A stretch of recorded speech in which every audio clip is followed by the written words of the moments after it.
Salut tout le monde et bienvenue dans ce bilan de Super Showdown que je vais faire à la vitesse de la lumière. Dans l'ensemble, le show, vous savez quoi, je ferai ma conclusion à la fin. On va commencer, donc j'ai rangé les matchs du pire au meilleur et le pire de chez pire. Et alors c'est bien parce que c'est un show où on a eu du très bon et du très mauvais. Donc on va pouvoir commencer par le très mauvais avec les Iconics contre Naomi et Asuka.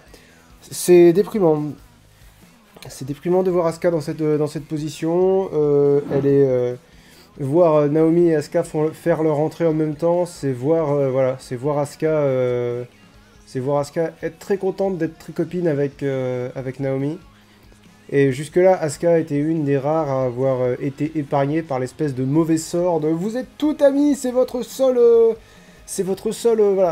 objectif dans la vie, c'est d'être ami avec tout le monde. Asuka n'est plus une combattante badass, c'est une Little Pony, voilà, c'est de la chiasse. Et en plus, les Iconics ont gagné. Asuka était invaincue pendant 2 ans et demi.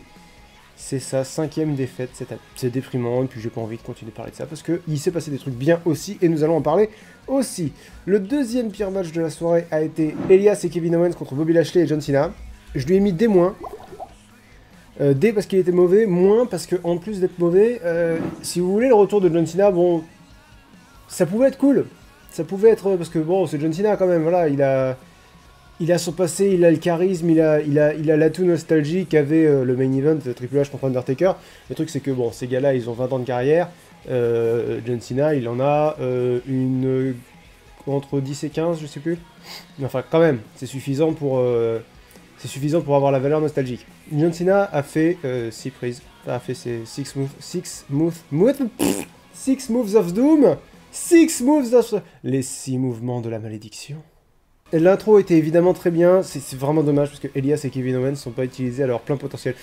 Elias si, mais Kevin Owens il pourrait être il pourrait être mieux utilisé que voilà. Donc Bobby Lashley il a pris pendant tout le match. Je sais pas il a dû fâcher quelqu'un en coulisses, Bobby Lashley, parce que il a bouffé pendant tout le match. Donc en fait tout le match a été construit autour de Lashley qui s'en prend plein la gueule et qui essaye de passer le tag à John Cena. Et une fois que John Cena a passé le tag, il a fait ses 6 moves. Les 6 mouvements que ceux-là qui sont maudits, et il a gagné. J'aurais aimé que John Cena dure peut-être un petit peu plus longtemps sur le ring. Prenne un coup, peut-être. Pas grand-chose à développer sur ce match. Je regarde mes notes, hein, si vous vous demandez pourquoi je regarde vers le bas. John Cena joue toujours avec le public, c'est trop cool. Par contre, les cheveux, il ne faut pas. Effectivement, les cheveux de John Cena, je sais pas ce qui s'est passé, mais il fallait... si c'est pour un rôle, il aurait dû refuser ce rôle-là. Voilà, donc ça, c'était 2 matchs qui étaient pas très très bons. On continue dans les matchs qui sont pas très très bons avec... les sœurs Bella et Ronda Rousey contre le Riot Squad. Là aussi c'était un petit peu attendu. Celui-là je lui ai mis D+. Pourquoi plus? Parce que le Riot Squad et Ronda Rousey ont été bien dans ce match. Notamment le Riot Squad, je trouve qu'elle s'améliore je parle en particulier de Liv Morgan. Elle s'améliore sans cesse et du coup c'est vraiment cool. Ah oui, il y avait quelqu'un sur le Discord du Link Squad qui... l'inverse, le Link Squad de Discord. Bref, sur le Link Squad. Dans le Link Squad... Oh non mais il y avait quelqu'un, bon mais il y avait quelqu'un, voilà. Il y avait quelqu'un que je connais pas. Qui disait, ouais, Ronda Rousey elle est surévaluée à part ses judo throw, enfin ses prises de judo, sa clé de bras et ses coups de poing, elle fait rien. Je me suis dit... je vais noter les prises que Ronda Rousey fait, comme ça je pourrais répondre... Sachant que là, en plus, elle a pratiquement rien fait. C'est-à-dire que tout le match a été encore une fois construit autour du hot tag pour Ronda Rousey.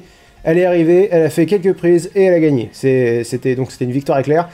Malgré ça, elle a réussi à faire... alors j'ai écrit corde à linge, parce que, ben oui, hein, c'est une prise. Donc cette fameuse projection de judo. J'ai appelé ça roulade bizarre, je sais pas comment ça s'appelle. Elle prend l'adversaire sur son dos et elle saute et puis broup, elle écrase l'adversaire comme ça. Une planchette japonaise, donc les fameux coups de poing, un Samoan drop, une clé de bras et une double clé de bras. Donc voilà, même dans un match qui ne dure pas longtemps, elle arrive à caser plus que 3 prises. J'aime bien le strong style de Sarah Logan et je notais... on s'ennuie, et je notais... ouais, il y a un truc qui rend le Riot Squad très sympathique, et ça c'est dommage parce que c'est censé être des méchantes, c'est que... tu sens que leur amitié est authentique. Tu sens qu'elles s'aiment vraiment beaucoup. On peut pas vraiment en dire autant de Ronda Rousey, Natalya et les sœurs Bella. De toute façon, les sœurs Bella, quoi qu'elles fassent, j'ai l'impression que ça sonne faux parce qu'elles jouent mal, donc voilà. Et je suis pas très fan du finish non plus parce que le fait que Ronda Rousey ait réussi à vaincre 2 membres du Riot Squad à elle toute seule, ça décrédibilise le Riot Squad, quoi. Et c'est quand même incroyable qu'à la WWE, ils n'arrivent pas à élever les gens dans la défaite. C'est-à-dire à faire en sorte que tout le monde y gagne. Là, personne n'y gagne à part Ronda Rousey et les Bella, mais les Bella... je crois pas être du côté minoritaire de l'opinion quand je dis que les Bella, on a plus spécialement envie de les voir maintenant. Donc bon, mettre en avant le Riot Squad, les faire presque gagner, peut-être, je sais pas, enfin bref. Ensuite, on y va avec, alors, The Miz contre Daniel Bryan. Je lui ai mis C-. C parce que j'ai pas grand-chose à noter, moins parce que, putain, mais duré. Le match a pratiquement rien duré, je pense que j'ai... Est-ce que j'ai pris des notes? Daniel Bryan interrompt la promo introductive du Miz. Miz s'en prend aux côtes de Bryan qui ont pris cher à SmackDown. Miz tente un running knee, mais ça ne suffit pas. Victoire super expéditive sur un petit paquet. L'avantage de ce match-là, c'est qu'il va pouvoir... c'est que du coup, The Miz va pouvoir râler derrière, genre ouais, j'ai perdu, mais j'étais pas prêt, Donc là, à mon avis, ce qui va se passer, c'est que The Miz va intervenir dans le match de Daniel Bryan contre AJ Styles, qui va du coup avoir lieu à Crown Jewel, j'imagine. Voilà, donc c'est moins. Pas grand-chose à... Il n'y a pas eu assez de matière pour que je puisse en dire quoi que ce soit de plus. Ensuite, avec B-, nous avons Charlotte Flair contre Becky Lynch. B, parce que le match était bien, moins parce que... Faut arrêter d'essayer de nous faire détester Becky Lynch, ça ne marche pas et ça ne marchera pas. Au pire, on va finir par... Mais c'est exactement ce qui va se passer, c'est-à-dire qu'on va finir par détester le booking de Becky Lynch. C'est-à-dire qu'on va finir par juste se lasser, par juste en avoir plus rien à foutre et par huer Becky Lynch, mais en huant Becky Lynch, en fait, on huera pas le personnage de Becky Lynch, on huera la façon dont ils ont gâché le potentiel d'une star qui était soutenue par la grande majorité du public. Maintenant, le match était bien. Le seul truc, effectivement, voilà, c'est la fin, quoi. C'est Becky Lynch qui prend son titre et s'en va avec. C'est totalement en dehors du personnage. Et malgré ça, elle s'est faite applaudir, quoi. Malgré le fait que son personnage fasse des trucs qui sont pas cohérents, je veux dire, Becky Lynch qui refuse un combat. Et donc, elle a triché pour gagner. Du coup, elle s'est faite disqualifier. Du coup, elle a gardé son titre tout en perdant le match. Ben voilà, elle continue de se faire acclamer, ils pourront pas en faire un vrai heel, ça ne marche pas. Ensuite, nous avons The Bar contre The New Day. The New Day qui n'ont pas été dans le kick-off parce qu'il n'y avait pas de kick-off, donc du coup, ils ont juste ouvert le PPV. Tu veux parler, mon cœur? Non, c'est une espèce de klaxon, je crois, dehors. Je vais voir. Tu te vexes pas que je crois que tu me parles quand j'entends un klaxon? La fin était vachement bien. L'espèce de backbreaker double stomp était très bien. Sinon, le match, voilà, B, c'était bien. C'était un bon opener. Ils ont déjà eu de meilleurs matchs, mais c'était... Non, c'était cool. C'était cool. J'aime bien le spot de Sheamus quand il commence à taper sur le torse de son adversaire et qu'il arrête quand le public commence à compter. C'est marrant. Ensuite, avec A-, je vais pas mettre tout le monde d'accord. C'est la note que j'ai donnée au main event Triple H contre l'Undertaker avec Shawn Michaels et Kane. Ah, parce que le match était excellent. Voilà. Je pense que même là-dessus, on va pas s'accorder. Moins parce que... Alors, d'une part, c'est lent. Mais ça, ils n'ont pas le choix. De deux parts... Kane, quoi. Kane, il a fait de la figuration dans ce match, mais figuration plus, quoi. Il a servi à rien, quoi. Et du coup, c'est dommage parce que... Et 3 autres, tu sens que voilà, il leur reste du carburant, il leur reste du jus. Kane, je crois qu'il a fait une tentative de chokeslam et un chokeslam. Je crois que ça se limite à ça, son intervention dans le match. Ah oui, le fait qu'ils aient annoncé au début qu'il n'y avait pas de disqualification. La bonne surprise du pas de disqualification, c'était vraiment très très cool. Le combat se passe dans le public, donc ouais, là c'était voilà, ils ont fait plaisir à la foule. C'était bien, c'était chouette. Non ouais, en fait le vrai gros point fort du match, c'était Shawn Michaels, qui continue d'être bon à son âge, quoi. Je peux pas dire qu'il est excellent, parce qu'on a pratiquement rien vu. Il se repose beaucoup sur la psychologie, en fait. Sur le fait de montrer qu'il a peur d'Undertaker, sur le fait de provoquer Undertaker pour que Triple H puisse l'attaquer par derrière. Il sait qu'il est plus au top niveau physique, et du coup, il utilise d'autres armes de son arsenal. Il y a eu la sempiternelle masse de Triple H, et son arme de prédilection. J'ai adoré aussi le moment où Undertaker a mis un pain à l'arbitre parce qu'il n'avait pas compté assez vite. Il y avait une grosse, voilà, il y avait une grosse atmosphère Attitude Era dans ce match. C'est-à-dire Attitude Era, c'est la période de la WWE qui va de la fin des années 90 au tout début des années 2000. Mettre un pain à l'arbitre, ça illustre bien cette atmosphère-là. Puis les sans disqualification surprise, enfin... Et l'issue était pas si prévisible que ça, mine de rien. C'est vrai que c'était pas prévisible. Bon, je l'avais vu venir et tu l'avais vu venir aussi parce qu'il jouait à fond la carte de Undertaker va gagner, c'est une certitude. Donc du coup, voilà. Mais pendant le match, ça pouvait aller dans un sens ou dans l'autre, et c'est d'ailleurs le seul match dont on peut dire ça sur du PPV. Parce que sinon, sauf erreur de ma part, ils ont juste fait gagner les gentils et les locaux. Hein. Ensuite, un A tout rond pour le Shield contre les Dogs of War. Même argument que Charlotte Flair contre Becky Lynch. Malgré le scénario de merde, c'est des gars qui savent ce qu'ils font. Le match ne pouvait être que bon étant donné qui y avait sur le ring.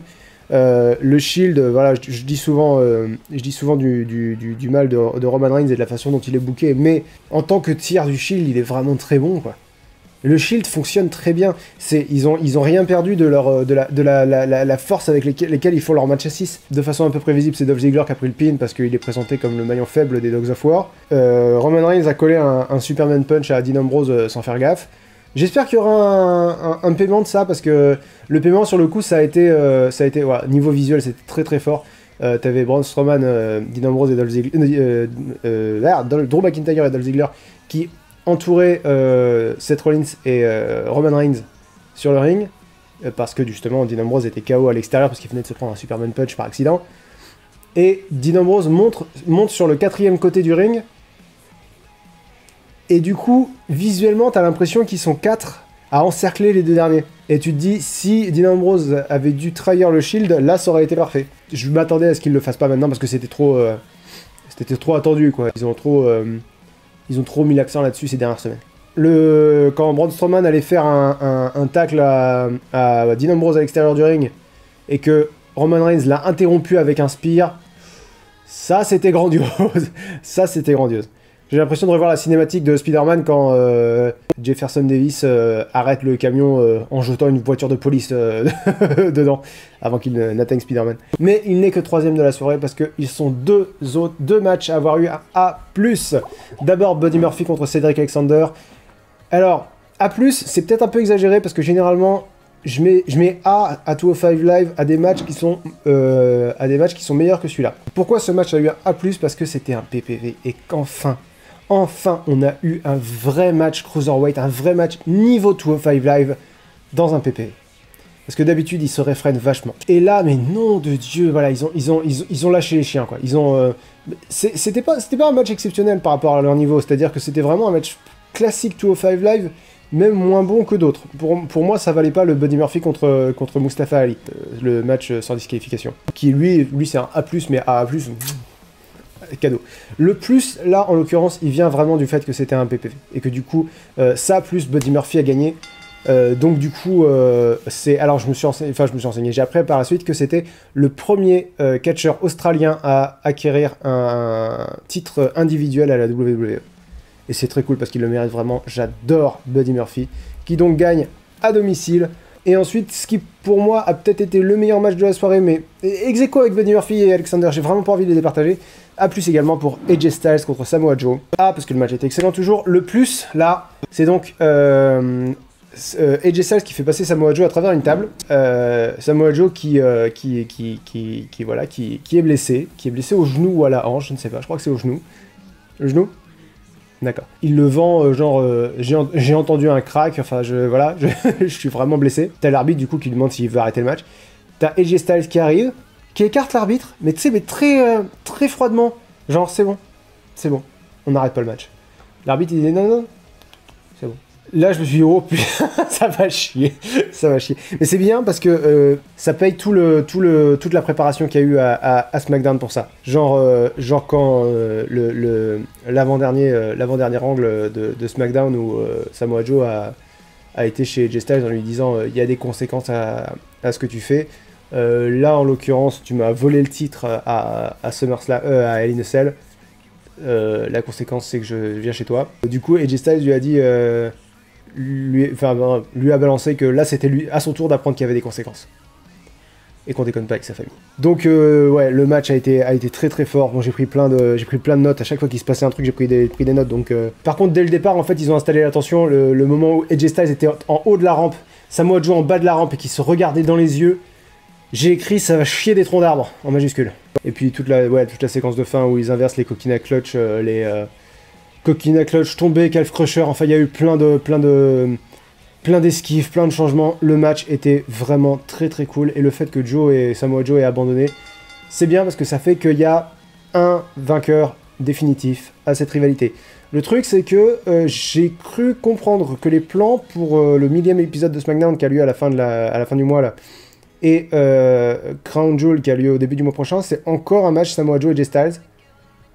Je vois pas comment tu continues la rivalité après ça. Bah, on verra bien. En tout cas, voilà. En tout cas, ce match-là, si c'est une conclusion, c'est une très bonne conclusion. Et si c'est pas une conclusion, ça reste un excellent match. Globalement, c'était un bon PPV. Je pense que si on fait la moyenne des notes, on va arriver à un score moyen. Mais moyen, non, c'est un moyen bien en fait. Le seul truc, c'est la division féminine qui est gérée avec le cul. Le seul truc qui est vraiment génial, c'est Charlotte Flair et Becky Lynch. Et même ça, ils sont en train de le foirer. C'est dommage. C'est dommage. Je pense qu'il faudrait... pour remédier à ça, la solution, elle est vraiment très très con. Il suffirait qu'ils engagent des femmes et des femmes auteurs. Il n'y a que des mecs qui écrivent pour la WWE. Quand ils disent que Evolution sera le premier PPV 100% féminin, en oubliant souvent de rajouter de l'histoire de la WWE, parce que le premier PPV 100% féminin de l'histoire du catch, il date de 92. Donc ils ont 26 ans de retard. Le premier PPV de l'histoire, premier PPV 100% féminin de l'histoire de la WWE, il va être 100% écrit par des mecs. Il va être géré par des mecs. Alors effectivement, il y aura que des femmes sur le ring, même pas, je vous dis une connerie, les arbitres ce seront des mecs, ils ont que 3 femmes arbitres, je crois. Il y en a 2 qui travaillent au Maillon Classique et il y en a une qui travaille à la NXT. Donc il y a toutes les chances pour que les arbitres soient des mecs. Donc il n'y aura même pas que des femmes sur le ring. Bref, engager des femmes pour écrire peut-être pas écrire les histoires des femmes, mais engager des femmes pour écrire des histoires pour qu'on n'ait pas cette impression qu'il y a une espèce de misogynie latente dans les scénarios des femmes. Elles n'ont pas toutes à être amies. C'est déprimant. Je veux dire, c'est des catcheuses, c'est des combattantes. À la NXT, Kairi Sane, elle est amie avec personne. Shayna Baszler, elle est amie mais avec personne, elle est détestée de tout le monde, elle en a rien à foutre parce qu'elle gagne et voilà. Candice LeRae, elle est très comment, l'expression qui me vient c'est happy go lucky, c'est-à-dire très contente de tout. Elle n'a pas d'amis dans le roster, peut-être qu'elle en a, mais que c'est pas toutes ces histoires ne tournent pas autour de ça. Ces histoires tournent beaucoup autour de son mari. Parce que son mari s'avère être Johnny Gargano, que Johnny Gargano est génial. Puis il y a le fait que l'histoire principale de Johnny Gargano, c'est avec Tommaso Ciampa, que Tommaso Ciampa soit son meilleur ami, et que du coup il y a un côté très cocon familial dans cette rivalité qui la rend viscérale. Et du coup c'est pertinent de faire jouer le côté mari 2, femme 2, meilleur ami 2 quoi. Mais il n'y a pas cet aspect copinage dans... Bref, pour moi c'est ce qui pourrit la division féminine. Entre autres. Et aussi, je vais évoquer très vite fait ça, le fait que j'ai le sentiment que la WWE se sert un peu du féminisme pour vendre, en fait, tout simplement. C'est-à-dire, l'argument, oui, c'est le premier PPV 100% féminin de l'histoire de la WWE, oui, les femmes sont désormais plus fortes, oui, machin. C'est extrêmement cynique, et ça vaut comment... Ça vaut l'hypersexualisation des femmes dans les années 90-2000.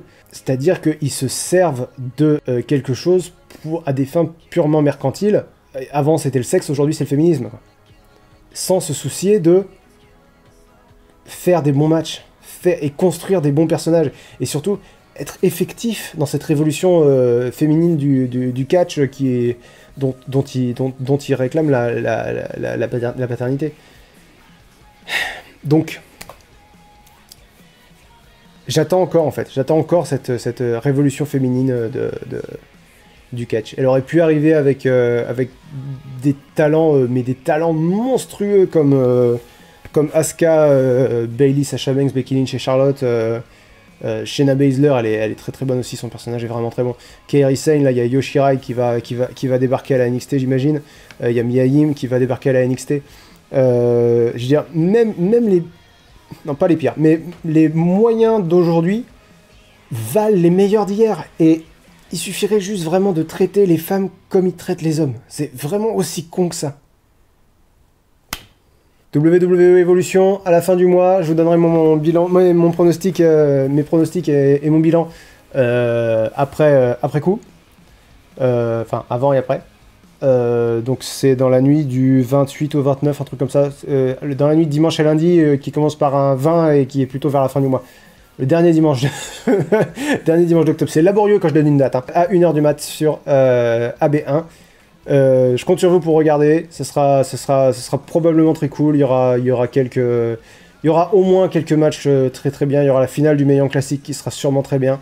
Il y aura le retour de Trish Stratus et Mickie James et Lita, pardon. Je sais pas trop qu'est-ce que ça vaudra, mais ça peut être bien. Ça peut être bien. J'ai peur qu'elles aient un peu rouillé depuis le temps, mais bon. Voilà, Triple H Undertaker. Oui, Triple H Undertaker, mais si tu veux, Triple H Undertaker, c'est pas Trish Stratus et Lita, quoi. Triple H Undertaker, il dominait la division que les bookers ont toujours pris au sérieux. Trish Stratus et Lita, elles étaient au sommet quand la division féminine était, bon, peut-être pas au plus bas, mais pas loin, quoi. Mais il y aura Shayna Baszler contre Kairi Sane qui va être fou, parce que les deux femmes sont géniales. Rendez-vous là, et bonne fin de journée à vous. Et je vais enchaîner avec... je sais même pas quoi, j'ai trop de trucs à faire en ce moment. Salut tout le monde!